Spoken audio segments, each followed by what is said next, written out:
Well, good afternoon, everybody, and thank you very much for joining us for today's webinar today around fostering positive conflict. So it's great to have everybody online with us today from the UK and from around the world. Some people we've trained, some we haven't, to hear from us today about this fascinating webinar topic. So just for those of you who don't know, I'm Dr. Mike Talbot. I started UK Mediation a long time ago, 25 years. On the back of a career in psychotherapy. So as an organisation, what we do is work within a model of conflict and conflict resolution that's very much based on the psychology of conflict. So we're not legal professionals, we don't come from an HR stable. Our interest is in what makes people tick, what conflict is all about, why it's so difficult to navigate our way through conflict, and especially what do you need to do in terms of bringing an impartial third party in to try and resolve people's disputes. Today's angle on all of that is to do with the positive side of conflict, and in particular what I'd like to look at today in these 40 minutes or so is the following. So initially about the importance of addressing conflict. I want to talk a little bit about why we try not to avoid driving into conflict, why it's better to actually address it, drive straight into the fire, as it were, what might come out of such an approach. So the importance of actually addressing rather than avoiding conflict, which brings us to a discussion around different conflict styles. Those of you who have trained with us will know what we're talking about here, but how the different ways we might address conflict and what might be the costs and benefits of those different conflict styles. So we'll spend a couple of minutes talking about that, which will lead us into an alternative way of framing conflict. So thinking about how we tend to frame conflict in terms of language, context, our approach to it, our expectations from it, and how we might look at it slightly differently, a different frame around conflict. Then leading into some tips. Wouldn't be a webinar without some top tips. So a few suggestions towards the end of today's presentation about what you might try to do differently. A few things that we know to have worked over the last 25 years or so, working in all sorts of sectors with all sorts of disputes. And finally, I'll leave a bit of time for some Q&A and discussion. However, as we go through today, if you've got an idea or suggestion, a comment or question, please don't be shy. Pop it into the chat box that you can see on your screen. My colleague's looking at it. Will give me a nudge to respond to any questions. And also there might be one or two links that appear in the chat box as we go through today. I'll talk for around about 40 minutes. And we will, on this very rainy afternoon in Derbyshire, hope to finish in time for about 12:45, so that we can all move on and get ready for the weekend. Okay, that's where we are. So let's think about conflict. So what we hear a lot is, let's ignore the conflict, it will go away, it'll blow over, they'll sort themselves out. And it's a big no from UK Mediation to that one. Problem is with unaddressed conflict, if we just leave it to fester, our experience is it doesn't go away. It will come out in some way. Where we have conflict between two people, where there's a mismatch of their needs and expectations and values, what tends to happen is when that's not addressed, when we don't have a positive dialogue around that kind of conflict, we tend to have decreased productivity. We have a tense working environment. We have problems around the working day, just adding frustrations to the working day, where small problems tend to snowball and become big problems. People tugging the sleeve of HR and management all the time because of rather niggardly issues that could get sorted out in a more positive working environment. But because there is this subtext, this background, this underlying conflict that's not getting addressed, it tends to add frustration to the working day. In terms of the bottom line, how this can come out, not just in terms of productivity, but it will impact on customer experience. People are having a bad day, they get snappy with customers, they're not presenting the interface to your client base that you would like them to do because of things that don't belong with the client, but because of things behind that work, aspects of unresolved conflict, unaddressed conflict, which tend to leak out.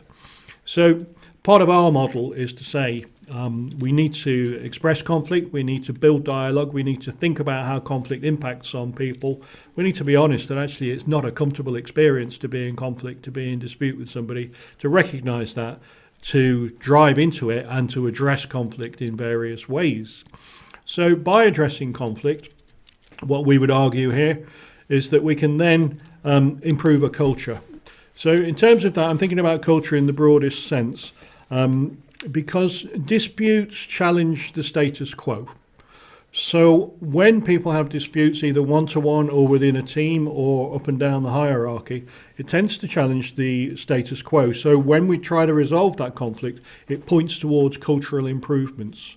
Cultural improvements might be tweaks to communication, tweaks to workflow, tweaks to information flow, who works with whom, where they work, how tasks are allocated, how people are appointed and trained. It might also be about how people's diverse needs can be accommodated within the cultural milieu of your organisation. So in addressing conflict in a positive way by walking towards it, there are cultural improvements in a very wide sense, right from the tasks that people perform, the interactions they have with others, and the way that the organisation presents itself to its client base as well. So very much the broadest sense of culture is benefited by addressing conflict. Second thing is around sparking innovation. In terms of being dispute resolvers and mediators around here, what we do with a lot of our work is we are looking in a dispute for a third way. And what I mean by that is when two people are in dispute, A tends to say it's got to be this way, B tends to say it's got to be that way.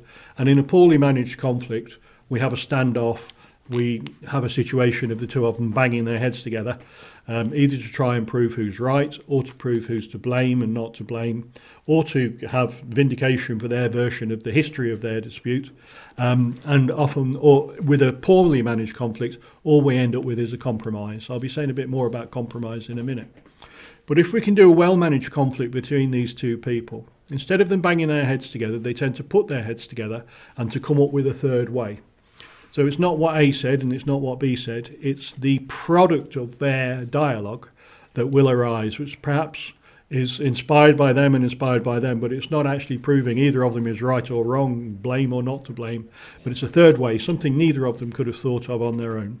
And this is what we mean by innovation. So in terms of innovation, a well-managed resolution process between the two of them, and I'm not selling mediation here, I'm just saying having either a better dialogue without support or a good dialogue with the support of management or somebody else within the organisation to drive into that uncomfortable conflict, make some dialogue happen, can actually produce this third way, something we hadn't thought of about what we can do in terms of how we organise ourselves, in terms of how we complete tasks, in terms of how information flows between us or around the organisation.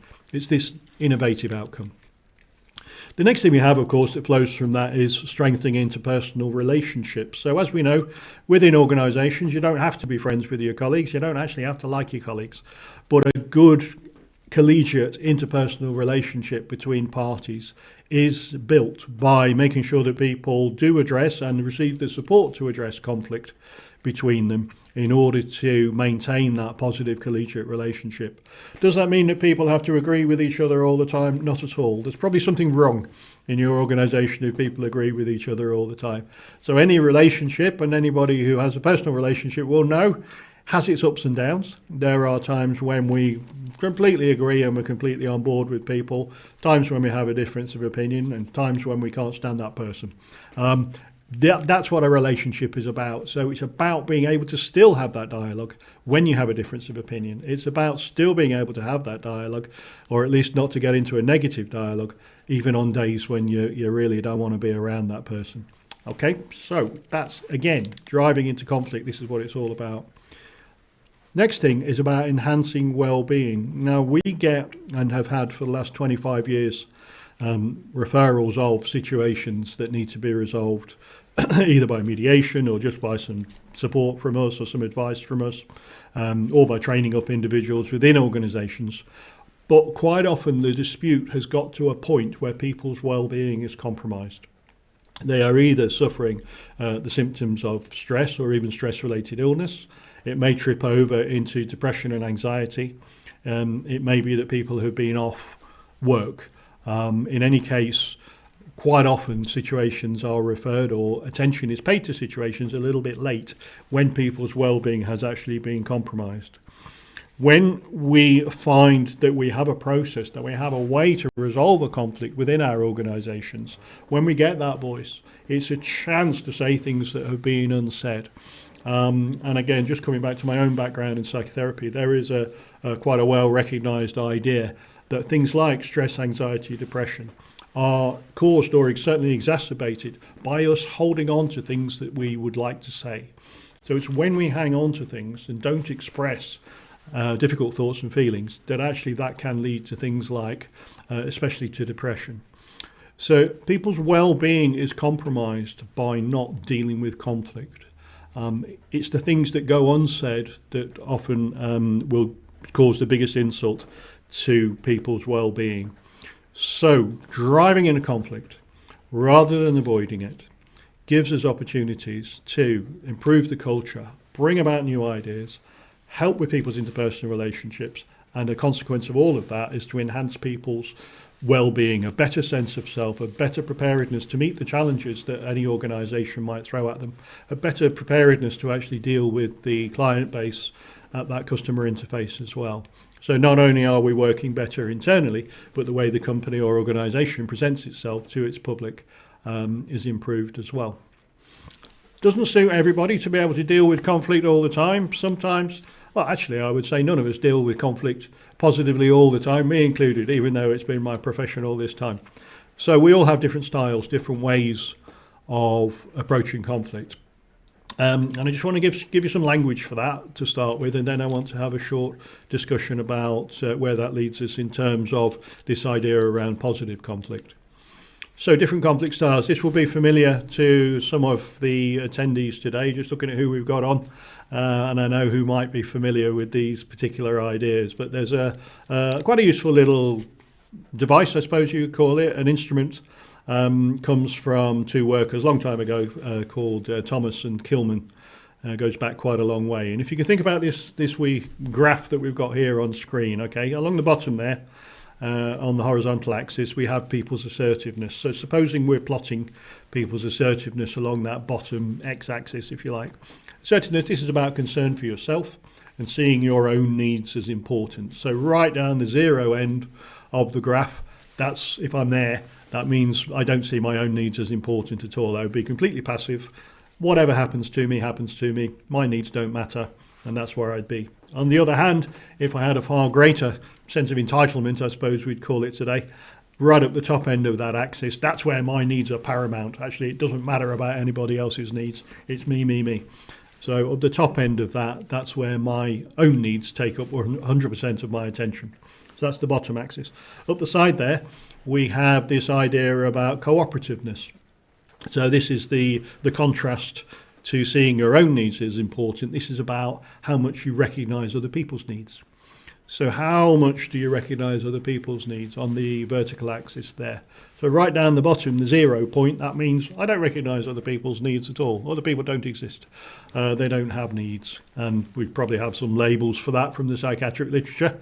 But imagine somebody who has no regard for other people's needs. And up the top there, that would be where I have absolute regard for other people's needs, where what is the most important thing when I get out of bed each morning is to make sure that I meet the needs of everybody else around me.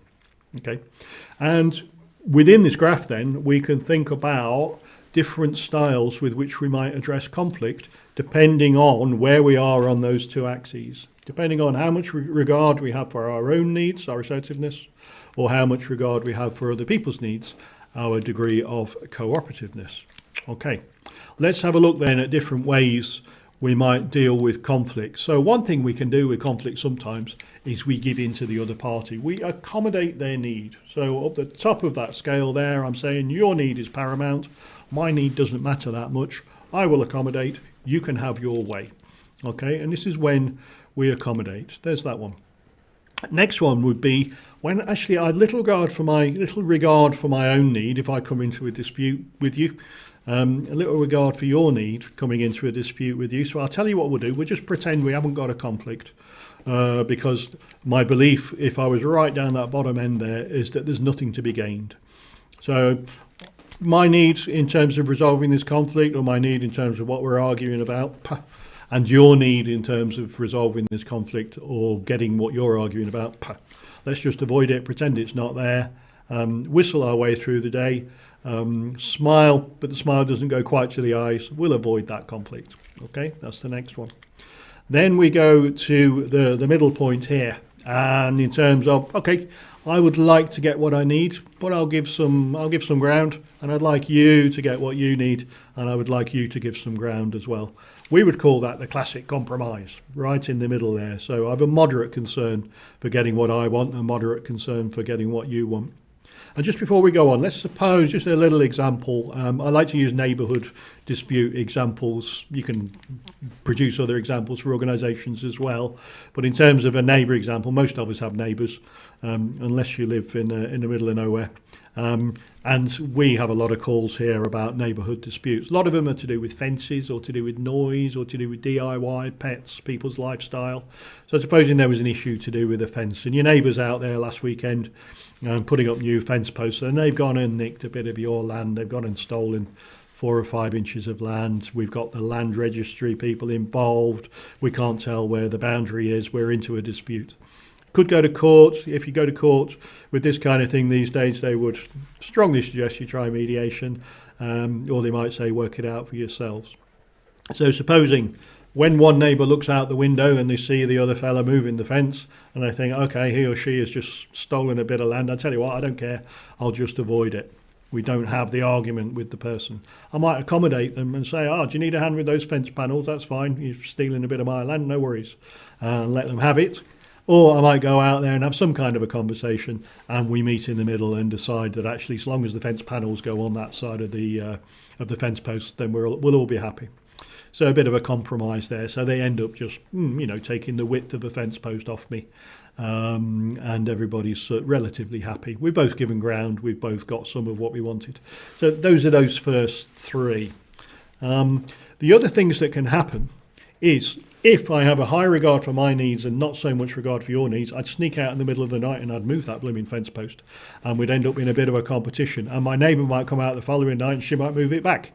Okay, so we'd be in a bit of a tussle there, because I've got a high regard for my need and little regard for your need, and maybe my neighbour does the same. We end up in a competition. And the last position is where actually we put our heads together. I say, you know what, mate, it's my property. I don't want you taking my garden. And my neighbour says, well, mate, I do need a fence because the dog keeps getting through, or because of XYZ reason why I need this fence to be sorted out. And we get into a more constructive process up the top end of my graph there, or Thomas Kilman's graph. So where I'm saying, you know what, I've got needs here that need to be satisfied. You've got needs that need to be satisfied. The pair of us are prepared to walk towards this conflict in a more positive way and get some kind of a collaborative response. Those are the conflict styles. Those are the ways of thinking about some of the different ways, some of the different approaches we can make to conflict. And I think what's important to recognise is that depending on how we choose to approach conflict, we might be framing it in a different way. We might be framing this conflict in terms of, wow, there's an argument there, I don't want that, I'll call my solicitor, they'll get onto this fence issue. Or I might go out there, guns blazing, wade into it and start wrestling with my neighbour over this fence post. And we do know that this happens. We hear stories most weeks about things like that going on. But how we tend to frame conflict,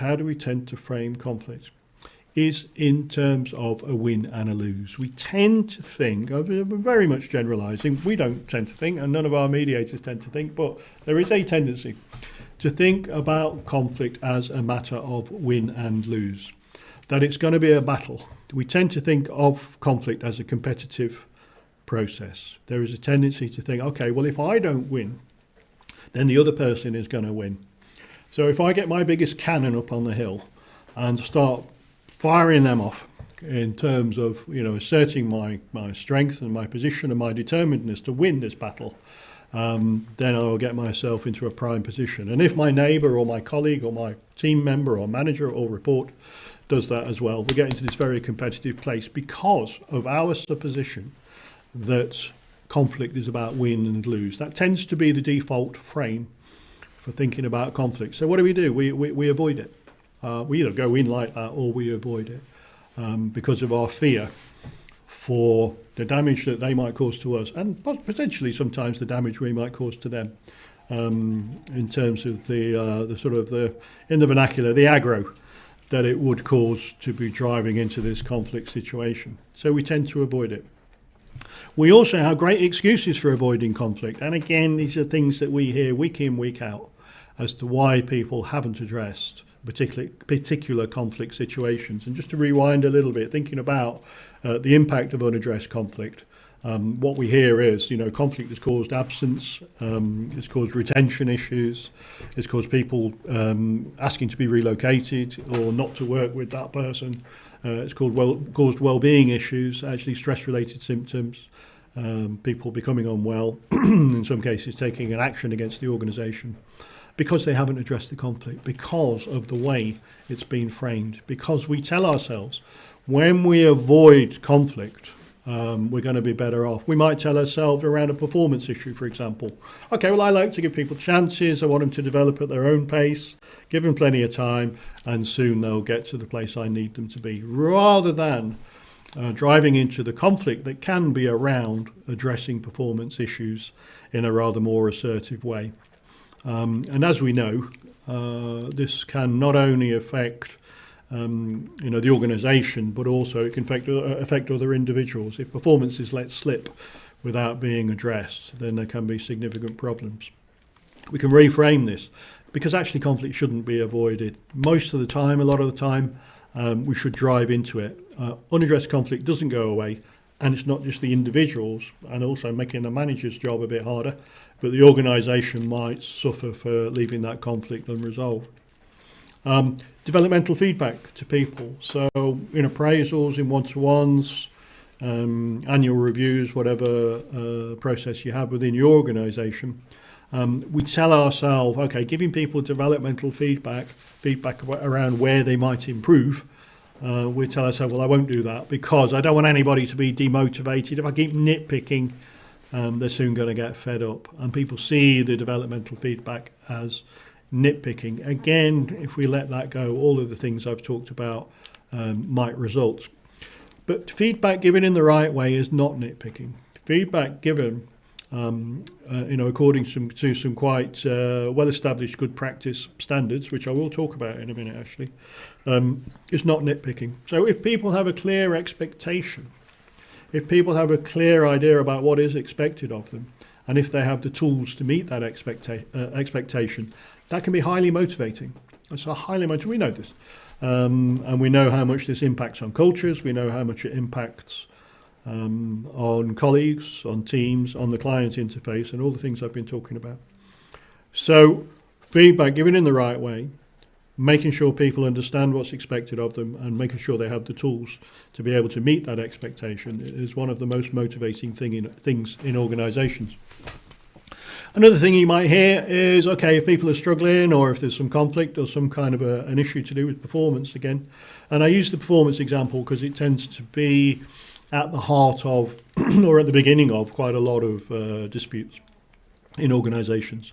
So here's something we might hear. Well, I prefer to help people out. I'll lend a hand if they're struggling. It's better to get the job done rather than browbeating the person over it. Well, okay, so we provide unlimited support rather than providing any challenge to that person who's not actually meeting the expectation that we have agreed with them. So here's an example of somebody, a manager or team leader, whoever, colleague saying, oh, I'll just help them out. I'll continue to help them out more and more and more and more just to make sure the job gets done. When actually what's needed is a modicum of challenge. And really, nobody should be struggling. So with a proper balance of support and challenge, nobody should either feel browbeaten in terms of us saying, I need you to meet this expectation that has been agreed for you. So I think that support and challenge thing is an interesting one, and I could say quite a bit more about that. But what we notice within organisations, and I think it's in the literature you would find as well, is that people do need support, of course. So they need the tools to do the job, they need the personal support, they need the support from colleagues, they need support from the organisation, from things like how their job is structured, how the job's designed, the psychological contract with the organisation. All of these things are supportive to make sure that they have what they need to do a good job. However, where there's just support, it's cosy, it's comfortable, nothing bad happens, but we don't necessarily get the job done. On the other hand, when we have challenge, a lot of challenge, too much challenge feels risky. Too much challenge feels like I'm never going to meet this standard that's been set for me. Too much challenge means I just feel demotivated because I never quite get to the place I'm supposed to be at. So getting the balance right of support and challenge means that it feels safe enough and supported enough that I can do the job, and having some challenge means actually I am challenged to do the job. I know that this expectation has to be met, and it's my responsibility to meet it. Okay, so nobody should feel browbeaten. Next one really is, we hear this quite a bit when we get referrals. They say, oh, so-and-so is a difficult character. We don't go along with that. That's why I put it in quotes. I think there are behaviours that are difficult to manage. There are behaviours that are difficult to address. There's no such thing as a difficult character. I think it's just around the behaviours. However, we hear it quite a bit. And what we hear is also people saying, well, they're going to take it badly. They will kick off if I start being critical of them. They'll just get aggressive. They just push back if I come over as critical. And what we see then is that people are just let as loose cannons in the organisation, and their conduct and performance are not addressed soon enough. Probably more about conduct, this one. So people give too much leeway, they give them a bit too much rope. But with good boundaries to a discussion, even with a supposedly difficult character, some rules around how we have these discussions, and with an encouragement to express themselves, our take on this would be that the person won't need to be aggressive. Okay, I think aggression and the very challenging and forceful behaviours that we do tend to see a lot week in, week out in cases that come to our door are because people aren't getting heard quite often. There's a need that's unmet and they're expressing it more and more forcefully, either with the organisation or with management or HR or with colleagues, and it's not getting heard, it's not getting met. So we do want people to express themselves. We do need to hear them very clearly. But we do also need boundaries to any discussion, conversation, dispute resolution process. And then people won't need to be aggressive. A lot more I could say about that. But basically, I think don't give too much rope to a supposedly difficult character. Yes, you may get a bit of pushback, but consistency, fairness, good boundaries, making sure you give people a good listening to. These are the keys to being able to address those challenging behaviours. Okay, bit of a tip there. And I want to give you some more top tips. Just before we do, we've had a few things coming in. Question from Janine. Thank you very much, Janine. Do mediators always have a collaborative response to conflict? Well, I could answer that in either a personal or a professional way. Janine, thank you very much for that interesting question. So people often say to me in a social setting, they go, oh, you're a mediator, then you never get into arguments with anybody. Not really. I'd be a liar. I'd be a liar to suggest that my life is conflict-free. But I think one thing that mediators, professional answer now, one thing that mediators recognise is the value of the collaborative response. Our model would always be to try and approach the collaborative response. Sometimes in disputes there's a bit of a need for compromise, but mediators don't go for compromise. A compromise means, think about the fence thing, it means that neither party quite got what they needed. Neither party quite got what they needed. So everybody had to come away a little bit empty-handed, and we walk away from a dispute like that with a shrug saying, nah, I didn't quite get what I needed.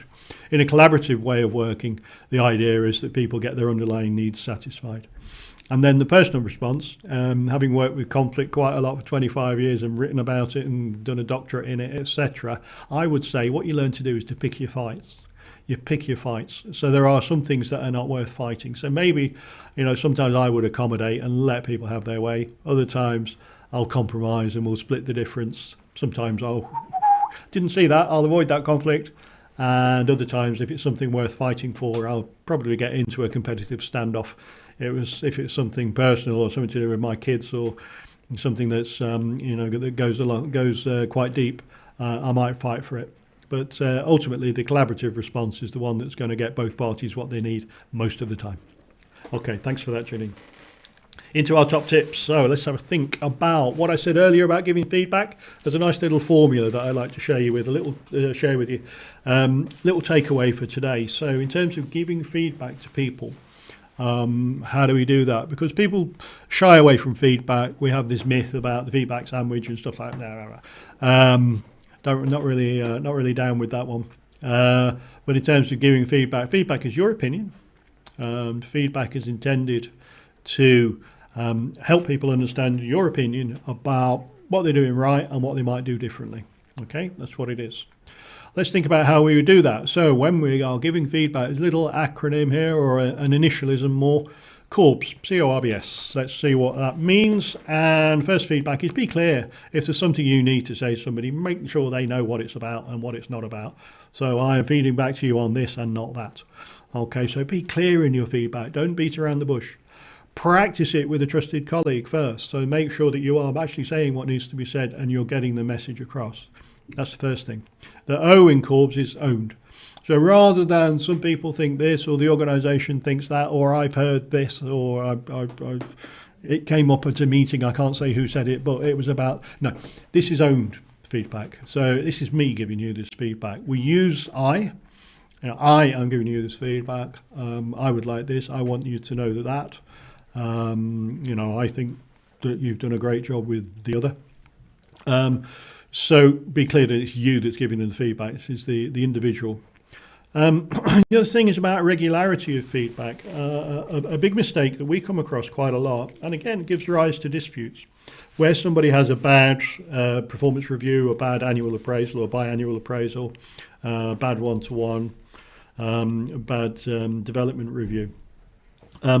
Don't save up the feedback just for when there's an issue, for when there's something developmental that you have to say to people. Don't leave it until there's a negative, because then we have can I just have a word? Can you pop in for a minute? And people get, oh dear, heart race.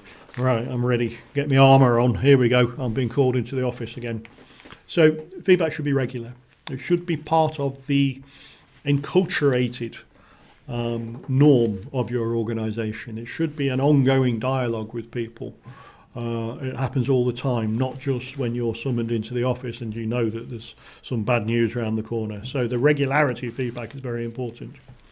And then the balance bit. So there ought to be aspects of positive feedback and developmental feedback. It needs to be genuine.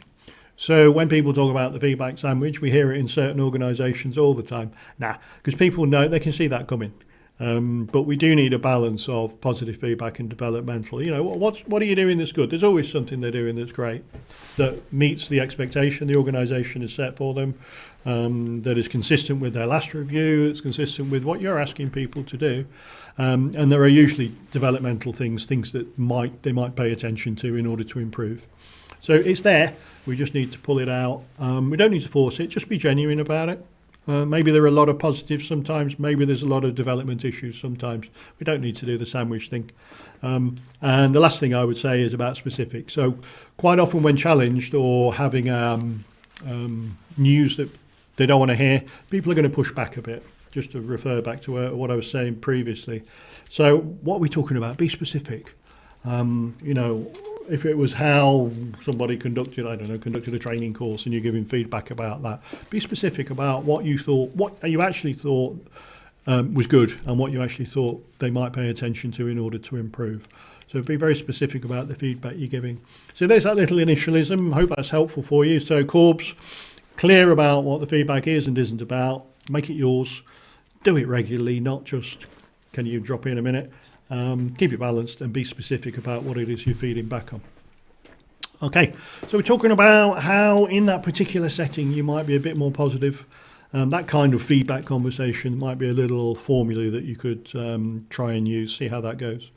In terms of other conversations, if you have difficult things to raise with people, if you anticipate there might be some conflict arising from this conversation, what I want to do is just to give you again a few tips for how you shouldn't fear that conversation quite so much. If you fear that conversation, you're going to avoid the conflict, and then we get all the problems that I've mentioned earlier on. So if we see conflict as negative, there's going to be a winner and a loser, there's going to be this fallout from it, then we just avoid it. and it causes all those ill effects.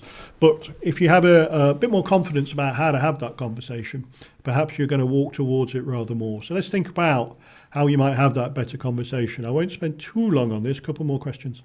Think about getting ready for this conversation. So if it is about performance, if it is about attendance, if it is about any aspect of people's conduct or demeanour, check your facts. Okay, make sure you got your facts straight. So take a mundane example about attendance. If you're saying you're always late, that's not helpful.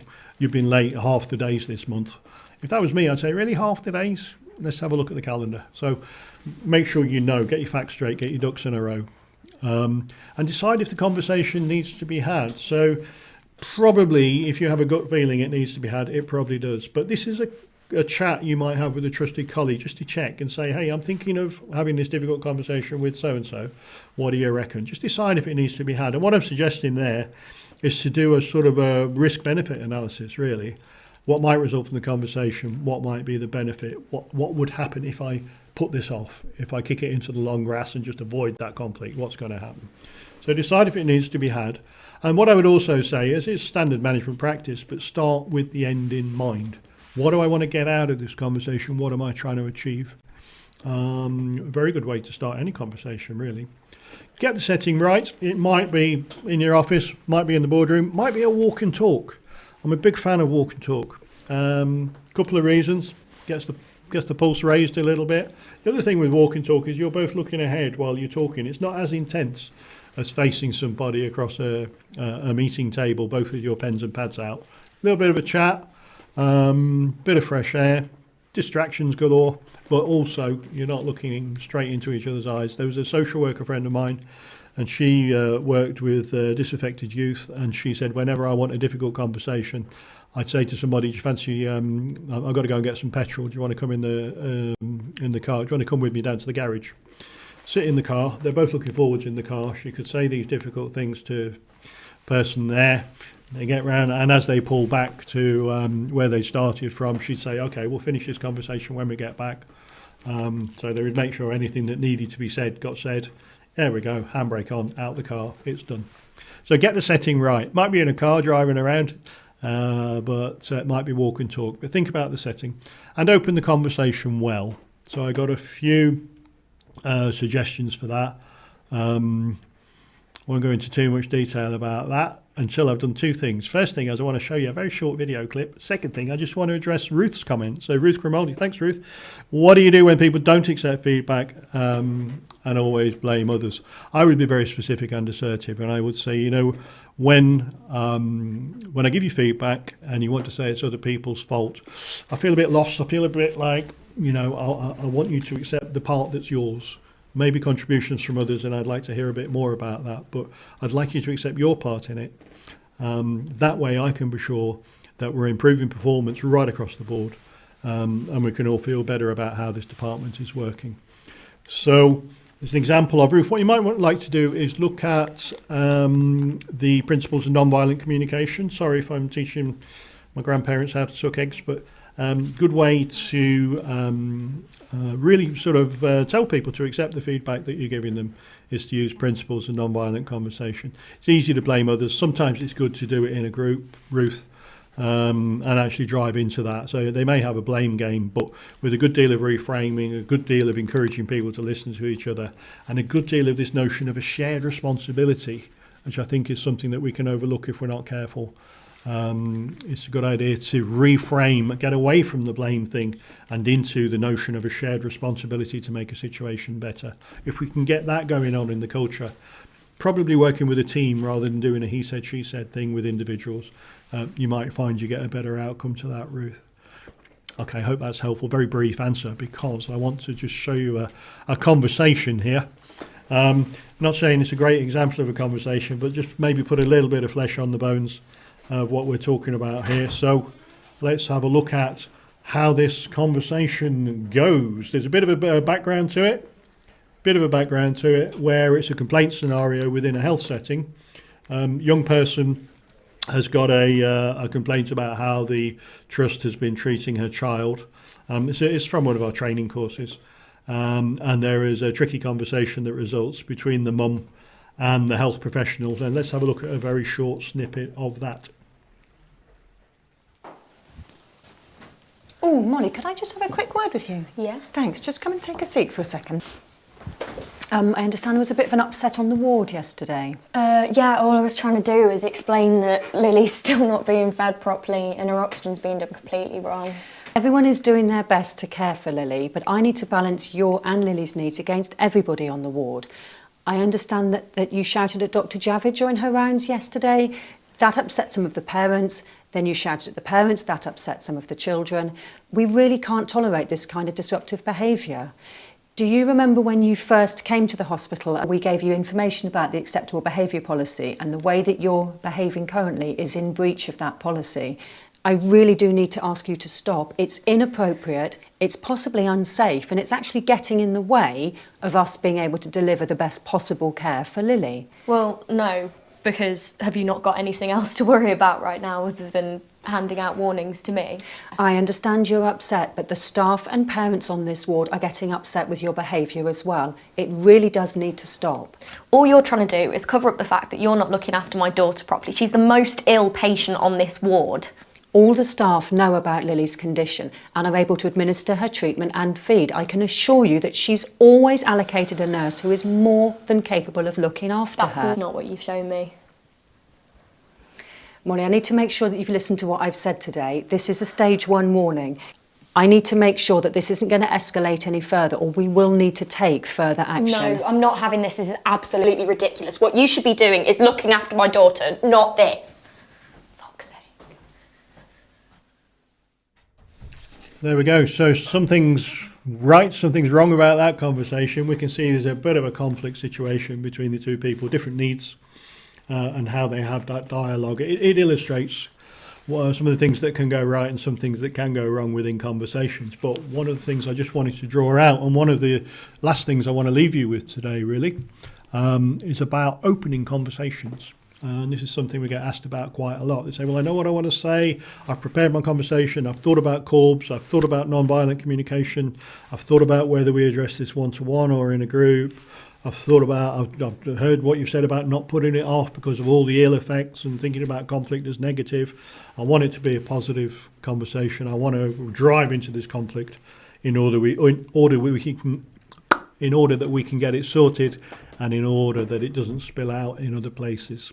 So, starting right at the beginning about opening the conversation well. I have a whole catalogue of these. I've just pulled one or two out for you. So, approaching approaching colleague, report, manager, team member. I wanted to speak with you. I statements because I sense some tension between us, and I wanted to ask you whether you feel this too. So what I'm setting up is something where I'm putting myself on the line. I'm demonstrating a bit of vulnerability here. I'm open to hear about what you've got to say, and I'm not sort of pinning you down with a question, but actually I wanted to know whether you feel this too. There's some tension here. Are you getting it as well? Opens the conversation nicely. You're ready to hear. You're ready to listen to them first. And you're putting yourself on the line as well. A bit of a balance of thought and feeling in the sentence. Quite like that one. This one's more of a question, but it's around something that happened, maybe a critical incident in a team meeting, something that didn't go well. So, to colleague, in private probably. So, do you have time to speak about the team meeting that finished up with us having that argument, finished up with us arguing or having that standoff? I've been feeling a bit upset about it. I imagine it was hard for you too. So, have you got time to have a chat about that? So again, driving straight into that conflict. And as we know, if something that went badly at a team meeting or on a Zoom or a Teams online meeting, if it went badly and both parties are left with a sour taste in the mouth, best thing is to address it quickly. Have you got time to talk about this? I'm feeling upset about it. So that vulnerability of expression as well, it's a very good way to open a conversation to say, I'm ready. I'm wide open to hear what you've got to say about that. It's affected me. I wonder if it has affected you as well. And the third one of my long list is another one. Again, we pick a good time and place. I wanted to talk to you about something that happened at work or around the house with my fence this week. And actually, again, the I statements, the the frankness and genuineness, very important if we're using these kinds of approaches and trying to use non-violent language. I'm feeling nervous about bringing it up, and I hope we can talk about it together and listen to each other's perspectives. So the words would vary. If I was talking to my neighbour, I might use a slightly different form of words. Talking to a colleague, might be one form of words. If I was making a complaint about something, it might be different. But the language needs to be non-violent. The language needs to be self-responsible. The use of I statements, a balance of thought and feeling, driving into conflict, seeing it as a positive, something that can be addressed for the good of both parties and for the situation. These are the key points really that I think it's important to take away. And just before I address any further questions, just one thing as well around these conversations, when you've had the conversation. So I've talked about the opening, mentioned a couple of bits about giving feedback in the middle. There's a lot more to say about confident conversations. After the confident conversation, what I would always do is follow up. I think it's really important to follow up. If I'm left feeling jittery after a difficult conversation, I'd probably fess up to that. I'd probably say, I'm feeling a bit, feels like I've just done, a couple of laps of the racetrack there. So model that openness and frankness. Follow up when you've had a challenging conversation, when you have taken my tip to drive into the conflict and actually addressed it with such a conversation. Always follow it up. Be open, be frank. You all right, Terry? You all right, Lisa? Have you had any further thoughts since we spoke? Anything we need to go back to? I'm just glad that we had it. How about you? Okay. So again, the non-violent approach, the I statements, the balance of thought and feeling, balance of emotion and reason, but also not being scared of it. Not then, after having had a difficult conversation with somebody, avoiding them in the corridor or looking the other way all the time and getting back into the avoidance place. Okay, the follow-up should be consistent with, and it's what I'm saying about this ongoing dialogue. The dialogue doesn't finish when the conversation finishes. The dialogue can continue in these kinds of ways. Okay, so we're up to time almost. So just a couple of questions that we can take. Claire, thanks very much. We keep having little conflicts blowing up that we do resolve when we need to, but how can we stop these little incidents from happening all the time? Very interesting question, Claire. So there will be conflicts. Where you get two different people, there's going to be conflict.